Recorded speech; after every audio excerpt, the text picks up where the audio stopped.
వందనాలు స్తోత్రం కలిగిన గాక. ఈ రాత్రి బైబిల్ తరగతిలోనికి కూడి వచ్చిన దేవుని బిడ్డలకి, స్థానిక సంఘ కాపాడి అలాగా ప్రభా పాస్టర్ గారికి, రాయగడ నుంచి వచ్చిన దేవుని బిడ్డలకి అందరికీ, ఈ ఊళ్ళో పెద్దలు చిన్నలు ఫేస్బుక్లో వాట్సాప్లో దేవుని వాక్యమైన అందరికీ యేసు ప్రభు పేరట వందనాలు తెలియపరచున్నాను. దేవుడు అందరికీ దీవించిన కాక. సరే అండి, మొదటి పీతరు 1 అధ్యాయము 13వ వాక్యం ఈ రాత్రి చదివి దానిలో నుండి కొన్ని అంశాలు మీకు తెలియపరచడానికి కోరుకున్నాను. మొదటి పీతరు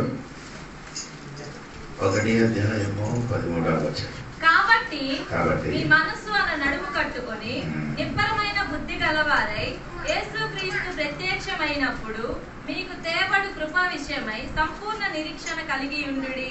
అంటే పౌలు పీతరు గారు ఈ సంఘ బిడ్డలకి సెలవిచ్చిన మాట ఏమనగా, మీ మనసు చేయాలి, నడుము కట్టుకోవాలి.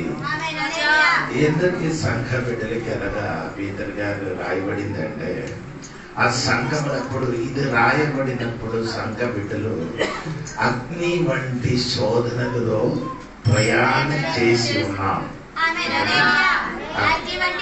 అగ్ని వంటి శ్రమలోనులు వారేం చేసిన ఆ ప్రయాణం చేసిన దేవుని బిడ్డలకి దైవదాసుని చదివించిన నీ మనస్సుకి ఏమి ఉండాలి, కట్టుకోవాలి. ఈ రాత్రి మనస్సుకి ఏముండాలి, నడుము కట్టుకోవాలి అని చెప్పిన పదానికి అర్థం ఏమన్నదంటే, లూకా సువార్త 9 అధ్యాయము 51 వాక్యం చదివితే మీకు అది కొంచెం అర్థం అవుతుంది. ఆయన పరమునకు చేర్చుకొనబడు దినములు పూర్ణమగుచున్నప్పుడు ఆయన యెరూషలేమునకు వెళ్ళుటకు మనసు స్థిరపరచుకొని. అదే అర్థం అండి, నీ మనసుకి ఏమో ఉండాలి. చాలా మంది మనసు ఆదివారం బాగా సూపర్. ఆదివారం చర్చికి వచ్చినప్పుడు అందరూ మనసు ఎలాగుంది, స్థిరంగా ఉంది. అంటే ఆదివారం తర్వాత సోమవారం నుండి శనివారం వరకు మనసు, నీ మనసు ఎలాగుంది, అస్థిరంగా ఉంది. విశ్వాసి మనసు ఎలా ఉండాలి, స్థిరంగా. ఇక్కడ పీతర్ గారు చెప్తున్నా ఏమనగా, నీ మనసుకి నడుము కట్టుకోవాలి అనుకుంటున్నా. ఇశ్రాయేల్ ప్రజలు ఐగుప్తు దేశం నుండి బయలుదేరినప్పుడు దేవుడు వారికి చెప్పారు ఏమన్నా, మోసే చెప్పింది నీ కాలికి ఏం చేయాలి, చెప్పులు. అంటే నాకు అది చదివినప్పుడు చాలా సంతోషం తెలియదు. అమ్మ నాన్నకి పిల్లలు చెప్పులు ఎన్ని 7 కావాలా, 3 కావాలా, 8 కావాలి, సైజు తెలుసు. పిల్లల కాళ్ళు సైజు ఈ కాలగని ఇదొక వల్లాత కాలం అండి, ఇదొక ఘోరకాలం. ఈ కాలంలో నీ పిల్లలు కాదు సైజు తెలుసుకోవాలి. మీరు బాగా ఊహించండి, ఆ ఐగుప్తు దేశంలో ప్రయాణం చేయని మునిపే తన పిల్లల కోసము చెప్పులు ఏం చేశారు, సరే అండి. రెండవ విషయం ఏమంటే, అడిగి దేవుడు చెప్పారు నీ చేతిలో ఏం చేయాలి, కర్ర పట్టుకోవాలని, ఆడి నడుము కట్టుకోవాలని దేవుడు చెప్పారు. ఇది ఎందుకు వారు నడుము కట్టారంటే, వారికి ఒక ప్రయాణం ఉన్న కనుక వాళ్ళేం చేస్తున్నారు. అదో దేవుని సంఘమా, మనకు కూడా ఒక ప్రయాణం ఉంది, మనకు కూడా ఒక ప్రయాణం ఉన్నది. దాన్ని బట్టి మనం కూడా ఏం చేయాలి, నీ మనస్సుకి నడుము కట్టుకోవాలి.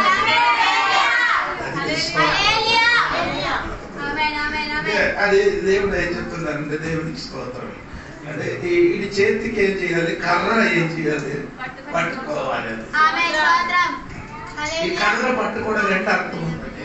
ఒకటి ఏమన్నాడంటే, ఇది పడిపోకుండా ఊతగా ఉండాలి. ఆ కర్ర ఏంటి ఆ కర్ర కాదు, ఈ కర్ర ఏదంటే దేవుని వాక్యం. నీ కూడా పడిపోకుండా ఉత్తగా ఉండడానికి దేవుడు అయిన వాక్యము పట్టుకొని ఒకే అర్థం. ఇంకా రెండవది అర్థం ఏమంటే వారందరూ ఎడారిలో ఆ మరుభూమిలో ఆరణ్యములు వచ్చినప్పుడు దేవుడు వారికి అందరూ ఏం చేశారంటే ఆ మాంసం వరకు వారందరూ ఏం చేశారు, ఏడిసినప్పుడు సముద్రము నుండి బూరేలు ఏం చేశారు. సముద్రంలో ఎప్పుడు కూడా ఏముండదు, బూరేలు ఉండదు. కానీ ఈ సముద్రం పైన ఈ బూరేలు ఏమవుతున్నారు, ఎగురుతున్నారు. ఆ టైంలో దేవుడు ఒక గాలికి పంపించి బూరేలు మొత్తం ఎక్కడికి వచ్చారు, గూడారం వచ్చి పడిపోయి చుట్టూ పడిపోయి గూడాల చుట్టూ మారే. అప్పుడైనా పట్టుకోవడానికి వెళ్తే ఇది మొత్తం ఏమవుతుంది. అప్పుడు ఆనాడు దేవుడు చెప్పారు కదా కర్ర, ఇప్పుడు కర్ర పనికి వచ్చింది. సంగమా దేవుడు ఏంటని చెప్తే ఇప్పుడు పనికి రాలేకపోతే రాబో దినలేమో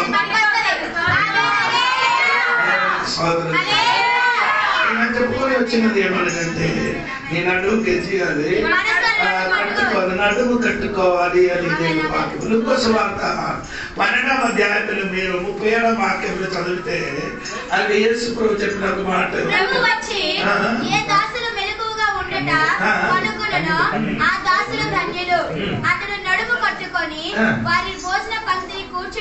ఈ నడుము దేనికి ఇక్కడ కట్టాలని అర్థము, పరిచయం చేయడానికి ఏం చేయాలి, నడుము కట్టాలి.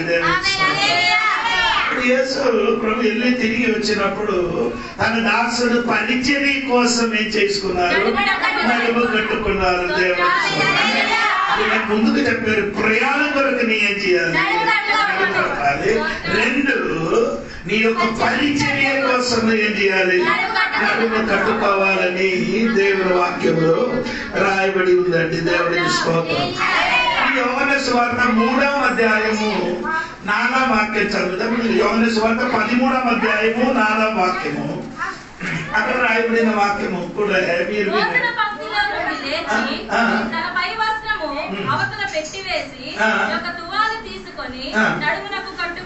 ఇక్కడ ఎందుకు యేసుక్రీస్తు నడుము కట్టుకున్నారంటే అర్థం అంటే తన శిష్యుల కోసం సేవ చెయ్యడానికి.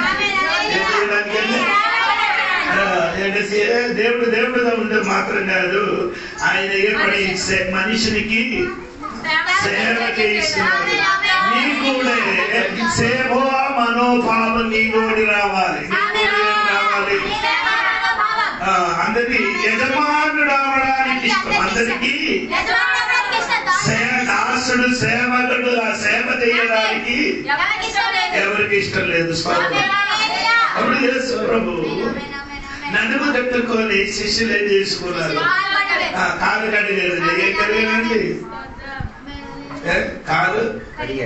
మనకు యేసయ్య కూడా తేడా అక్కడ చూడండి. మనకు యేసయ్య కడిగిన వాడే, మనం చెప్పిన వాడే. హలో, అది అంటే కాలులో ఏముండేది, మరకలు, బుర్ర ఉండేది. బుర్ర చూసుకుంటే మనం ఏం చేస్తున్నారు, అమ్మా నీ కాళ్ళు యేసయ్య చెప్పలేదే. నేను యేసయ్యకి ఎక్కువ ప్రేమించడానికి కారణం అదే. ఏంటి యేసయ్యకి ఎక్కువ కారణం అంటే ఈ లోకంలో అందరు శిష్యులు గురు కాలు ఏం చేయాలి, గురు కాలు. ఆ గురు అక్కడ ఉండే కాలు శిష్యుడు కడగాలి, కాలు కడగాలి. కానీ నా యేసయ్య ఎంత మంచి దేవుడయ్యా.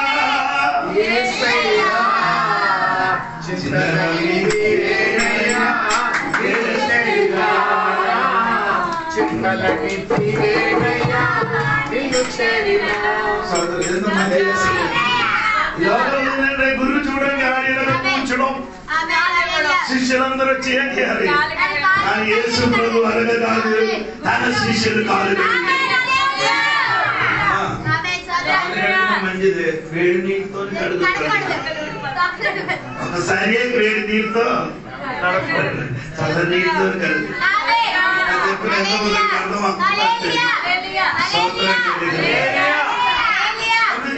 నడుమ కట్టిన దేనికంటే దేవుడికి స్తోత్రము సేవ చేయడానికి. మొదటి రాజుల పుస్తకం 18వ అధ్యాయం 46వ వాక్యము 46. యెహోవా హస్తము ఏలీయాను బలపరచగా అతడు నడుము బిగించుకొని ఆహాబు కంటే ముందుగా పరిగెత్తుకొని. స్తోత్రం చెప్పండి. ఏలీయా ఎందుకు నడుము కట్టింది? పరిగెత్తడానికి నడువు. నా విషయం రాలేదు. ఈ నడువు కట్టడం విషయం గురించి చెప్పిన తర్వాత ఇది చెప్తానండి.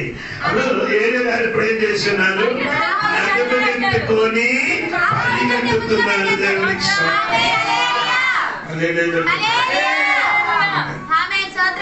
అంటే ఇది ముందుకొచ్చి కొన్ని సంగతిలు జరిగింది. అంటే కొండ పైన కమ్మేరు కొండ పైన ఆయన ప్రార్థన చేసేది. దేవుడికి స్తోత్రం. ప్రార్థనలన్నీ చేసినప్పుడు ఆహాబు కూడా ప్రార్థన చెయ్యలేదు. ఆగామని చేయలేదు. ఎలియా గారు ప్రార్థన చేయాలి, ఆహాబు ప్రార్థన చేయాలి.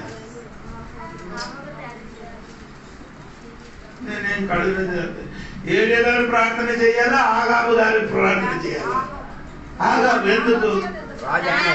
ఆయన రాజా దేశానికి ఏం చేసింది? పరిపాలన చేసిన వాడు ప్రార్థన చేయలేదు. అక్కడ ఉన్నవాడు ఒక్కడే ప్రార్థన చేయాలి. ఆశ్చర్యం జరుగుతుంది.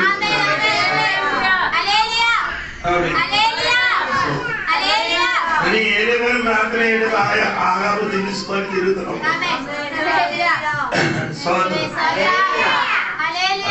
ఇదన్నీ తర్వాత ఏలియా గారు ఏం చేశారంటే ఈ ప్రార్థన అన్ని చేసిన తర్వాత ఏలియా గారు ఏం చేశారంటే ఆహాబు గారి వచ్చి కమెంట్ పెట్టి చెప్పారు. ఒక కమెంట్ రేపు 19 అధ్యాయం 1-2 వాక్యం మొదటి రాత్రి ప్రవక్తలందరినీ చంపించిన సంగతియు ఆహాబు యెజబెలునకు తెలియచెప్పగా యెజబెలు ఒక దేవదూత చేత ఏలియాకు ఈ వర్తమానం పంపించెను. రేపు ఈ వేళకు నేను నీ ప్రాణమును వారిలో ఒకటి ప్రాణం వల్లే చెయ్యనెడలా దేవుడు నాకు గొప్ప అపాయం కలుగజేయును గాక. కాబట్టి అతడు ఈ సమాచారం తెలుసుకొని లేచి తన ప్రాణం కాపాడుకున్నటకు పోయి. ఈ సమాధానము ఏ సమాధానం? ఆహాబు భార్య చెప్పిన సమాచారం. ఏంటి చెప్పిన సమాధానం? చనిపోతాడు. అతడు ఖడ్గం చేత ప్రవక్తలందరినీ చంపేసిన ప్రాణమును వారిలో ఒకరికి. రేపు ఈ వేళకు నేను నీ ప్రాణమును వారిలో ఒకరి ప్రాణం వల్ల చెయ్యనెడలా దేవుడు నాకు గొప్ప అపాయం కలుగజేయును గాక. ఈ సమాచారం ఏది? దేవుడు తనకి అపాయము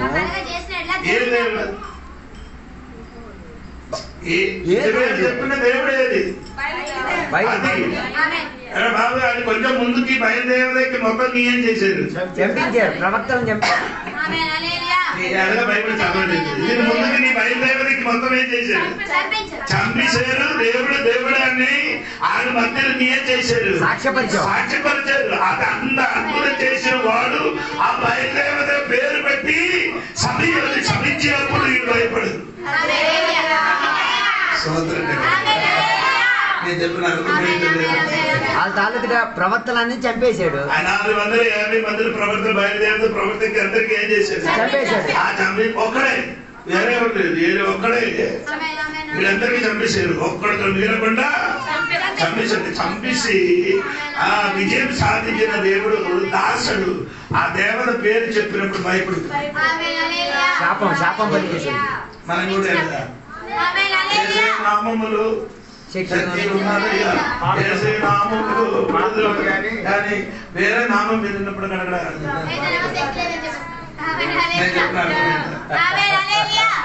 ఏ నామలు శక్తి ఉందని పాడుతాం కానీ వేరే సైతాన్ నామం ఏదో చెప్పేటప్పటికి భయపడిపోతాం. అప్పుడు అందరు ఇక్కడ ఉన్నారని తెలియదు. ఏం చేస్తున్నారంటే కోరేపు పర్యంతం ప్లే చేస్తున్నారు, పరిగెట్టుతున్నారు. ఏంటండి పరిగెత్తడానికి నడుము అంటే వాస్తవంగా చెప్పండి, ఈ ప్రార్థన చేసిన దైవదాసునికి ఈడు రథం మీద ఏం చేయలేదు, కూర్చోబెట్టలేదు. రథం మీద కూర్చోబెట్టాలి కదా. ఆయన ప్రార్థన చేశాడు, వర్షం పడింది, అన్ని చేశాడు, కానీ ఆయనకే చేయలేదు. ఇది మనకున్న విశ్వాసిన పాట. అయ్యగారికి ప్రార్థన చేస్తాను, అయ్యగారి కానీ విడుదల చెప్పిన అయ్యగారికి తెలియదు. అయ్యగారి విషయం మర్చిపోతుంది.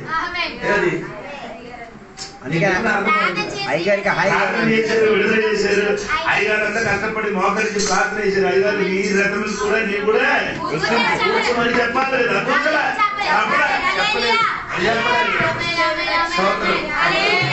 అయ్యగారు కూడా అంత వేదన కలిగినాం, ప్రార్థన చేసి విడుదల కలిగారు.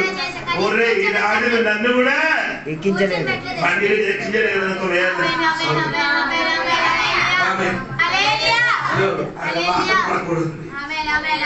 దేవుదాసుడు పని మేలు చేయడం, ప్రార్థన చేయడం, అది తిరిగి మనం ఏం చేయకూడదు, ఆశించకుండా నీ పని కొనసాగాలి.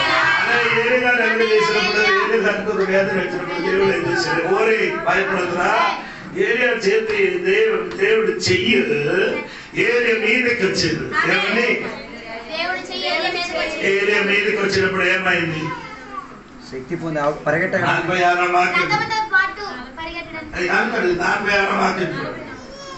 యెహోవా హస్తము ఏలీయాను బలపరచగా అతడు నడుము బిగించుకొని అహాబు కంటే ముందుగా. అదే మాట, స్తోత్రం. నీ రథం పనికి రాదురా, దేవుడి చెయ్యని చెప్పినది దేవుడి శక్తి. దేవుడి శక్తి నీలోనికి వచ్చింది అనుకో, లోకములు ప్రయాణం చేయన రథముల కంటే కారుల కంటే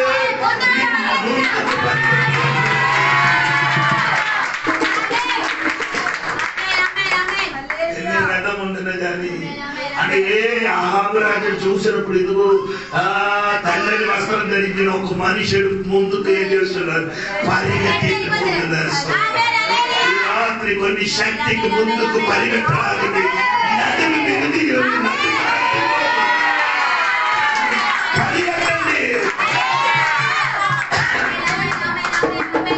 దేవునికి స్తోత్రం కదా, స్తోత్రం కదా.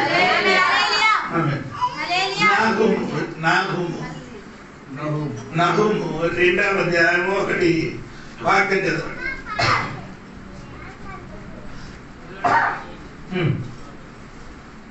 త్వరగా ఎక్కడ ఉన్నదని కూడా తెలియదు. 2వ అధ్యాయము.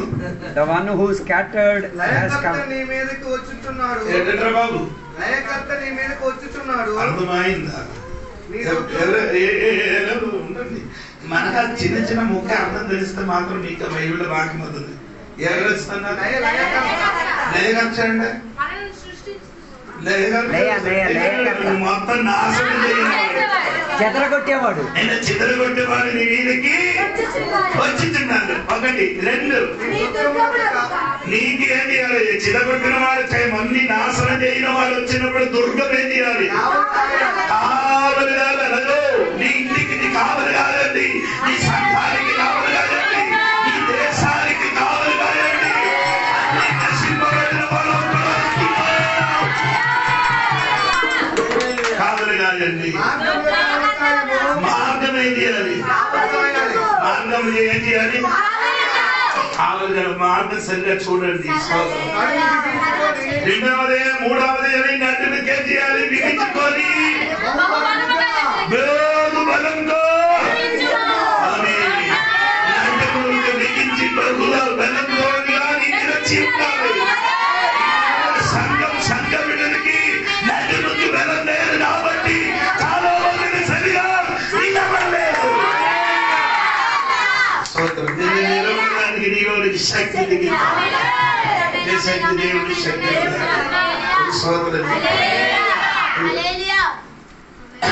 మనం చదివిన వాక్యంలోనికి రండి. నా మనసుకి ఏం చేయాలి చెప్పండి. నీ మనసు ఎవరితో కలిసి ఉన్నారో అదే నీలోని కనిపిస్తుంది. నీ మనసు లోకంతోని కలిసి ఉంటే ఆ స్థాయిని నీలోనికి వస్తుంది. ఆ బట్టలు ధరించినప్పుడు నీ మాట నీ ప్రవర్తన అన్ని ఆ లోకంలో ఉన్నతోని సంబంధం. ఎందుకంటే నీ మనసు దేవుడితో కలిసి ఉంటే అంటే ఆ దేవుడి మనసు నీలోనికి వస్తుంది. కొందరు మనసు దేవుడితో ఏముండదు, సంబంధం లేదు. దాన్ని బట్టి ఆత్మీయంగా ఎదగలేదు, దాన్ని బట్టి ఆత్మీయంగా విడుదల కలిగలేదు. నీ మనసు ఎప్పుడు ఎల్లప్పుడు ఏముండాలి, దేవుడితో కలిసి ఉండాలి. స్తోత్రం. నేను ఈ మనసుకి కట్టాలని చెప్తుందంటే మీరు అనుకున్నారు ఏదో తాడు తీసుకొని కాదండి. నీ మనస్సు స్థిరపరచు. అది చెప్తున్న మాట ఏంటంటే నీ మనసు ఏం చేయాలి అని ఈయన అటువంటి వాడే. ఎవరు? పేదలు కూడా అటువంటి. మనసు ఎప్పుడప్పుడు ఏమవుతుంది, సంచలత్వం కలిగిన వాడే. వాడి మనసు ఎలా ఉంది, స్థిరం లేదు. ఇప్పుడు ఏం చేస్తున్నారంటే యేసు తోడుగా ఉండే జీవనం కలిగిన దేవుని కుమారుడు యేసయ్య తోడుగా ఉంటే ఇంకా పనివాడి ఉన్న అమ్మ దగ్గర ఉంటే తెలియలేదు. ఒట్టేసుకొని చెప్తాడు.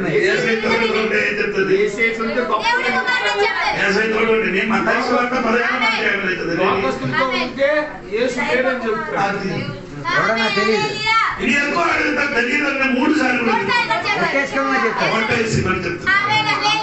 అందుకని ఇది చెప్తున్నాయా, నా మనసుకి కట్టలేదు కాబట్టి నేనేం చేశాను అటువంటి అయిపోయింది. మనసు స్థిరత్వం లేదు. అది ఇప్పుడు నీకు ఏముండాలి, మనసు స్థిరంగా మారాలి.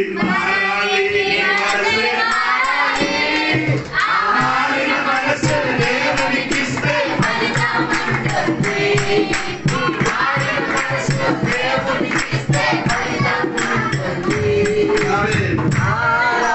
మారాలి నీ మనసే మారాలి. ఆ మారిన మనసు దేవునికిస్తే మారిన మనసు దేవునికిస్తే కట్ అని చెప్పినది సైనికులకి ఏముంది, కట్టుంది. ఏమండి? సైనికులకి ఏముంది, కట్టుంది. ఇది యాజకులకి ఏముంది. ఇప్పుడు కొందరు యాజకులు కట్టుంది. అదే కట్టాలు పట్టుకొని తిరుగుతుంది. అది నడుపుకి ఏం కట్టండి, ఏదండి ఏ కలర్ అండి? బ్లాక్. అదే చెప్పాలి. కొందరు వైట్ కట్టుకుని కొందరు బ్లాక్ కట్టుకున్నారు. ఎందుకు కట్టారంటే ఆడికి తెలియదు. అప్పుడు యాజకుడికి ఏముంది, కట్టుంది. మూడవది ప్రవక్తలు కూడా ఏం చేస్తున్నారు, నడుముకి కట్టుతున్నారు. నేను చెప్పిన మాట ఒకటి సైనికుడికి ఏముంది, రెండు మూడు మనమే. మూడు ఆమె దేవుడు సైనికుడు మనము, మనం కూడా సైనికుడు. అందుకు మనకేముండాలి, ఇద్దరు పిల్లలు ఏం చేస్తున్నారు, గొడవలు ఆడుతున్నారు. అప్పుడు ఇప్పుడు ఉన్నారు కదా కదండి, ప్యాంట్ వేసారు, హాఫ్ ప్యాంట్. ఒకడికి ప్యాంట్కి ఏం లేదు, బటన్స్ లేదు. ఆయన ఎలాగ తీసుకొని వచ్చి లోపలికి ఇలాగేసాడు. వీటితో ఏం చేస్తున్నారు, గొడవాడి రాడినప్పుడు ఏమైంది, కొన్ని కాసేపు సమయం ఏమైపోయింది. ఇది పైకెత్తి ఇలా ఎక్కింది గొడవాడడానికి. కట్టలేదు, కొంత విశ్వాసం లేదు. ఆడికి గొడవాడు. నీ గొడవ నేను చెప్పిన లోక ప్రకారం గొడవ సాతానుతో పోటీ ఆడడానికి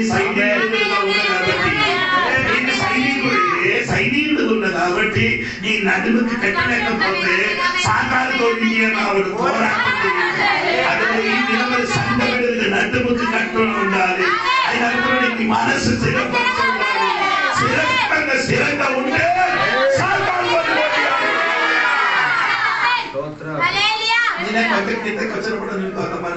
మీరు ఇక్కడ కూర్చున్న వాడు ఎంత ఉందని నడుముకి కట్టుందని నేను చెప్తాను. అప్పుడు నేను చెప్పిన మాట మర్చిపోయింది. రెండవది మనమందరూ యాజకుడు. మనమందరూ ఏమండి యాజకుడు అంటే మీకు అర్థమైంది ఏంటి? యాజకుడి పని అంటే దేవునికి మనిషిని మధ్యగా నిలబడినవాడు, దేవునికి మనిషినికి మధ్యవర్తిగా నిలబడినవాడు. ఆ పని అంటే దేవునికి స్తోత్రం కలిగిన మనం కూడా యాజకుడు, దేవునికి స్తోత్రం.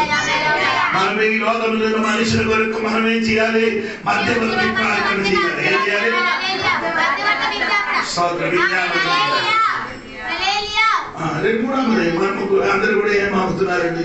ప్రవక్తలుగా ఉండినట్టుగా బైబిల్ రాయబడింది. ఈ నట్టమకి బెలం పోతే దేవునికి స్తోత్రం. మనుషులు ఏమవడు? నిలబడడు. దేవునికి స్తోత్రం. అయితే అన్ని మీ యాకోబు చెప్పిన మాటలు వినండి. యాకోబు 1 అధ్యాయము 8 వదిలి చూడండి. 8 వదిలి 1 అధ్యాయము అట్టి మనుష్యుడు అంటే మనుషుడు ఈ మనస్కుడై ఈ మనస్కుడై ఎటు మనుషుడు ఏడా వాక్యం మనస్కుడై ఏడా వాక్యముడై ఏడా వాక్యముడు కలిసి కలిసి చదువు. అట్టి మనుష్యుడు ఈ మనస్కుడై తన సమస్త మార్గముల యందు అస్థిరుడు కనుక ప్రభువు వలన తనకేమైనను దొరుకునని తలంచుకొనరాదు. దీనుడైన సహోదరుడు అంటే రెండు మనస్సు కలిగిన వాడు. 6వ వాక్యం ఉందా? ద్వి మనస్సు అంటే అట్టి మనస్సు ఏంటండి? డబుల్ మైండ్ అయిన రెండు మనస్సు కలిగిన వాడు. Double face. సమస్త మార్గములందు అస్థిరుడు. ఏమండి? మనస్సు ఎలాగ మనస్సు? స్తోత్రం. చాలా మంది విశ్వాసులకి ఏంటంటే మనసు రెండు మనసు.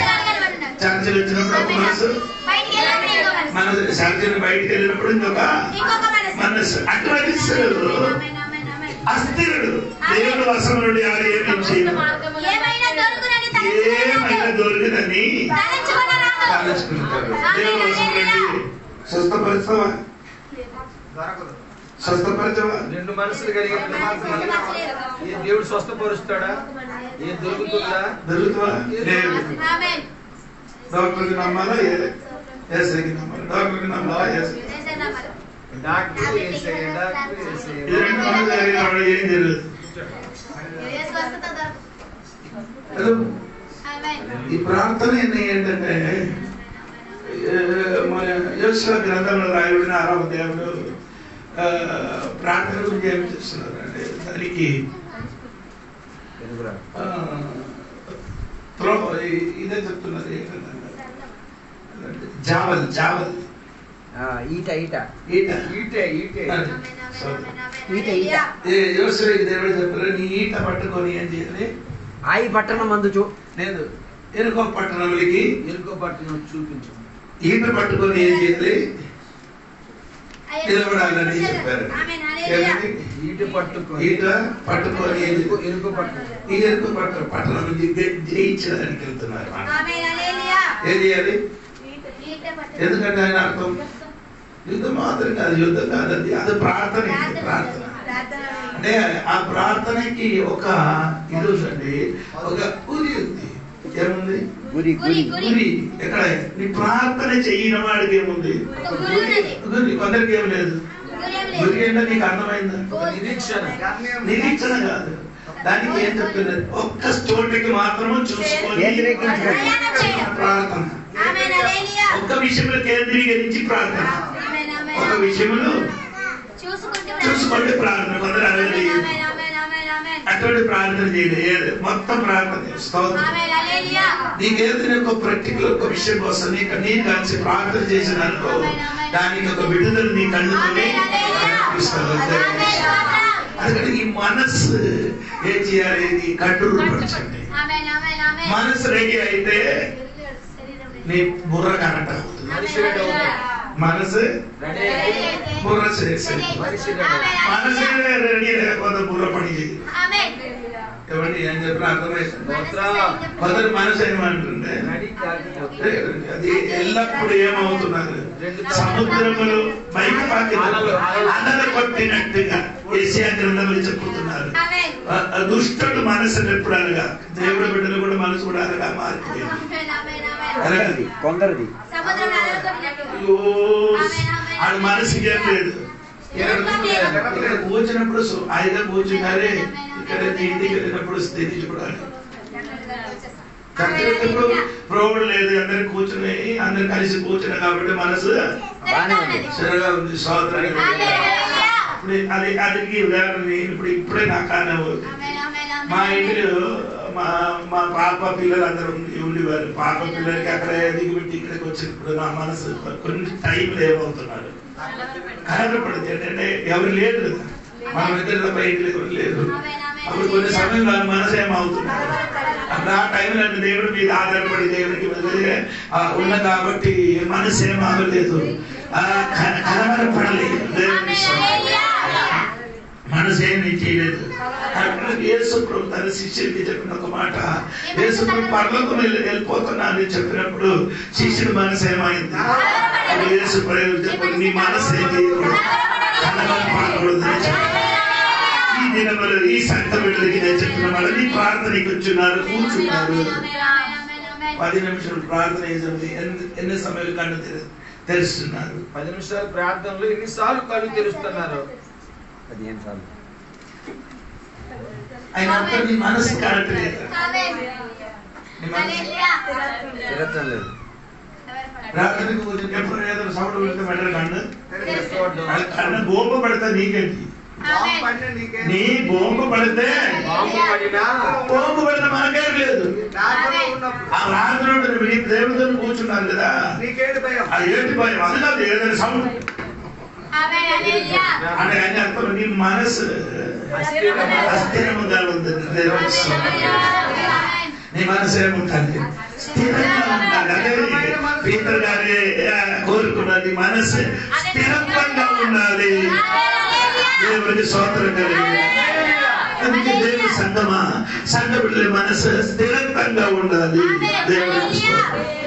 2 పీతరు 2వ అధ్యాయము 14వ వాక్యం చూడండి. వ్యభిచారిని చూచి ఆశించుచు పాపము మానలేని కన్నులు గలవారును అస్థిరులైన వారి మనుషులకు అస్థిరులైన మనుషులు ప్రతి సంఘములు కూడా అస్థిరులైన మనుషులు ఉన్నారు, విశ్వాసులు ఉన్నారు. ప్రతి సంఘములు కూడా అస్థిరులైన విశ్వాసులు ఉన్నారు. అది నాకు ఇంకేం లేదు. Unstable soul. అమ్మ నాన్న చెప్పిన కాబట్టి చర్చి వచ్చి కూర్చున్నారు. నీకు మనస్ఫూర్తిగా నీ వచ్చి కూర్చున్నారు. పాస్టర్ గారు చెప్పిన కాబట్టి నీ వస్తారా ఏంటి? సరి అయిన మనస్సు కలిగిన దేవుడు వెళ్ళంటే స్తోత్ర మనిషికి కట్టున్న దేవుడు. ఈరోజు ప్రార్థన ఉంది, అందుకని ఎదురుకి రావాలి. లేదు అప్పుడు పుష్ చేస్తాడు. ఆ పుష్ చేసిన కాబట్టి మనసేం లేదు. మనసు సినిమా చూడడానికి అక్కడ బయట సినిమా ఉందని చెప్పండి, ఎవరు పిలవక్కర్లేదు. నీ మనసు దాని మీదే ఆదుకొని దేవుడి మీద ఆదుకున్న వాళ్ళు ఏం చేశారు? ప్రార్థన కూర్చున్నారు, వాక్యం విన్నారు. అస్థిరులైన విశ్వాసులు ఇప్పుడు కూడా సంఘములు ఎక్కువన్నారు. దేవుడు 3 విధములు ఉన్న అస్థిరులైన విశ్వాసులు బైబిల్ చెప్పుతున్నారు. వినండి స్తోత్రం. ఎఫెసీ పత్రిక 4వ అధ్యాయం 14వ వాక్యం. ఎఫెసీ పత్రిక 4వ అధ్యాయం 14వ వాక్యం. అందువలన మనం ఇక మీదట పసిపిల్లలమై అది అదే ఈ అస్థిరులు ఎవరండి? అది దేవునికి స్తోత్రం. సంఘములు కూడా మెచ్యూరిటీ మనిషి చేయదండి, వీడికి మెచ్యూరిటీ లేదండి అర్థం. ఎవరికి? పరిపక్వత లేదు. పరిపక్వత లేదు. ఎవరికి? పిల్లలకి. వాళ్ళకి ఏం చెప్తున్నాను? పసు పిల్లలు. ఆ పిల్లలు అది నీ కొరింథీ పత్రిక కూడా కలిసి చదువు. 3వ అధ్యాయం 1వ వాక్యం, 1-2 వాక్యం. సహోదరులారా, ఆత్మ సంబంధులైన మనుషులతో మాట్లాడినట్లు నేను మీతో మాట్లాడలేకపోతిని. శరీర సంబంధులైన మనుషులే అనియు క్రీస్తునందు పసిబిడ్డలే అనియు మీతో మాట్లాడవలసి వచ్చాను. అప్పటిలో మీకు బలము చాలకపోయినందున పాలతోనే మిమ్మల్ని కొందరు విశ్వాసం క్రీస్తులో పసిపిల్లలు అది ఎప్పుడు నోట్లు పెడితే చప్పరిస్తూనే ఉంటాడు, యాక్టివ్ అవుతుంది. ఇది లేకపోతే సంఘం లోపలే బయట లోపలే అది ఏం లేదు, ఆత్మీయంగా ఏం అవ్వలేదు. శరణం అది ఆత్మీయంగా ఎదగలేని కొందరు విశ్వాసం అది అస్థిరం. ఇక్కడికి రావాలంటే ఇక్కడికి వస్తుంది, అక్కడికి వెళ్ళాలంటే అక్కడికి వెళ్ళిపోతున్నాడు. అది ఏం లేదు. కొందరు విశ్వాసం ఈ చర్చికి వెళ్ళాలి, ఆ చర్చికి వెళ్ళాలి, ఇక్కడ వెళ్ళాలి, ఇక్కడ పార్వతీపురం వెళ్ళాలి, విక్రమంలో వెళ్ళాలి, ఎక్కడికి వెళ్ళాలి. ఈ సంగతి కాసలే అమ్మ నీ వసతులు